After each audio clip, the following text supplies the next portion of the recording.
సర్దార్ గబ్బర్ సింగ్ బయ్యర్ల సంక్షేమం కోసమని తీసిన కాటమరాయుడు చిత్రాన్ని తక్కువ బడ్జెట్లో లాగించేశారు. చీప్ ప్రొడక్షన్ వాల్యూస్ తో బి గ్రేడ్ సినిమాలను తలపించిన కాటమరాయుడు చిత్రాన్ని కూడా భారీ రేట్లకే అమ్మేశారనుకోండి, అది వేరే సంగతి. అయితే కథాపరంగా, నిర్మాణ విలువల పరంగా ఎక్కడా క్వాలిటీ పాటించని కాటమరాయుడిని మరిపించడానికి త్రివిక్రమ్ సినిమా వెంటనే సెట్స్ మీదకు వెళ్తోంది. ఏప్రిల్ 6 నుంచి ఈ షూటింగ్ మొదలవుతుంది. దసరాకి సినిమా విడుదల చేసేలా త్రివిక్రమ్ ప్లాన్ చేసుకుంటున్నాడు.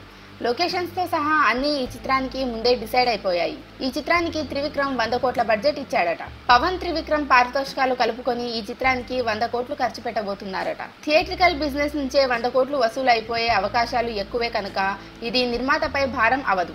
100 కోట్లతో తీసే సినిమా క్వాలిటీ ఎలాగుంటుందనేది ప్రత్యేకంగా చెప్పనవసరం లేదు. అలాగే త్రివిక్రమ్ సినిమా అంటేనే వినోదానికి మినిమం గ్యారంటీ కనుక మిస్ఫైర్ అయ్యే అవకాశాలు కూడా తక్కువే. పవన్ ఫ్యాన్స్ ఎప్పుడెప్పుడా అని ఎదురు చూడాల్సిన పని లేకుండా ఈ చిత్రం ఇదే ఏడాదిలో విడుదల అయిపోతుందనడం వారికి స్వీట్ న్యూస్.